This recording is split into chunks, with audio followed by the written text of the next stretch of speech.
आज हम बात करेंगे शेयर बाज़ार में निवेश की शुरुआत करने पर। दोस्तों, अगर आप नए हैं और शेयर बाज़ार में निवेश करने की शुरुआत कर रहे हैं, तो आपको सबसे पहले कुछ बुनियादी बातों को ध्यान रखना चाहिए, कुछ बुनियादी बातों को सीखना चाहिए। सबसे पहले ध्यान देने योग्य बात यह है कि आपको जब भी आप निवेश की शुरुआत कर रहे हैं, तो सबसे पहले आपको एक डीमैट अकाउंट, ट्रेडिंग अकाउंट खोलना होता है, जो कि आपके बैंक खाते से लिंक होता है।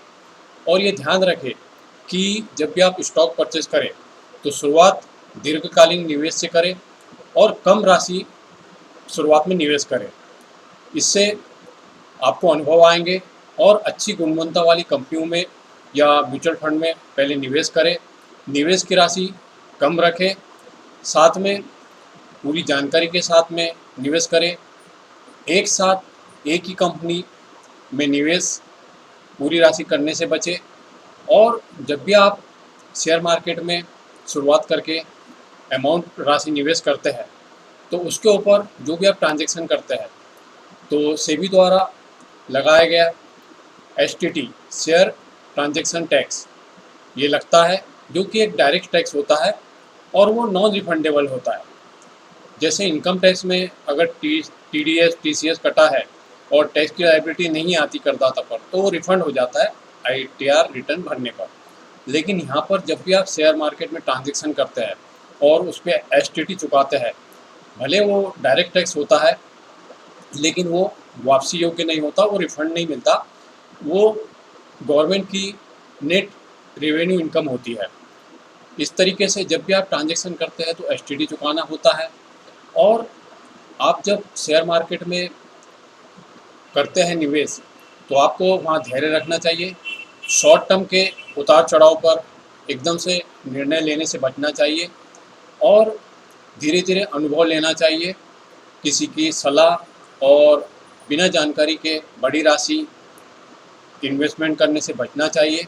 शुरुआत हमेशा छोटी राशि से करना चाहिए और हमेशा दीर्घकालीन निवेश को प्राथमिकता देना चाहिए, क्योंकि शेयर मार्केट में उतार चढ़ाव रेगुलर बने रहते हैं।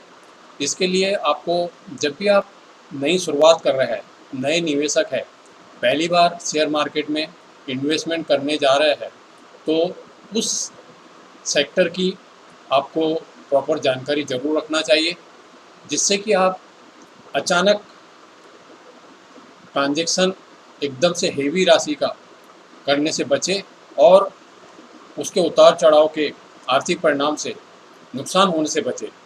क्योंकि जब आप दीर्घकालीन निवेश करते हैं, तो उसमें आपको फ़ायदा होने की संभावना ज़्यादा रहती है। शेयर मार्केट में जब भी आप शेयर परचेज़ करते हैं, तो वो उसमें आप राशि कई तरीके से इन्वेस्टमेंट कर सकते हैं। आप डे टू डे खरीदी बिक्री करके इंट्राडे के माध्यम से ट्रांजैक्शन कर सकते हैं, या फिर अगर आप एक साल के अंदर कोई आपने ट्रांजैक्शन किया और उसको सेल आउट करते हैं, तो वो शॉर्ट टर्म टाइम माना जाता है। या फिर अगर आप इन्वेस्टमेंट करते हैं लंबी अवधि के लिए और अगर वो 12 महीने से अधिक के लिए रहती है, तो वहाँ पर लॉन्ग टर्म माना जाता है उसको।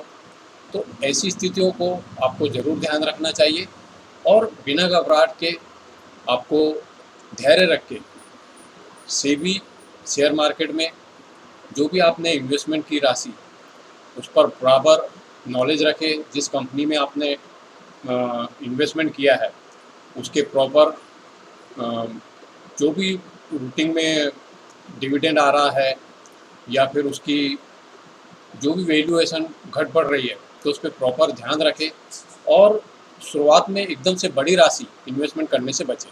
दोस्तों, ऐसे ही फाइनेंशियल अपडेट के लिए आप हमारे यूट्यूब चैनल प्रेमचंद बलीराम नागराज को सब्सक्राइब करें, लाइक करें। ये जानकारी अच्छी लगी है आपको, तो इसको अन्य लोगों के साथ भी शेयर करेंगे। जल्द मिलेंगे नए वीडियो में।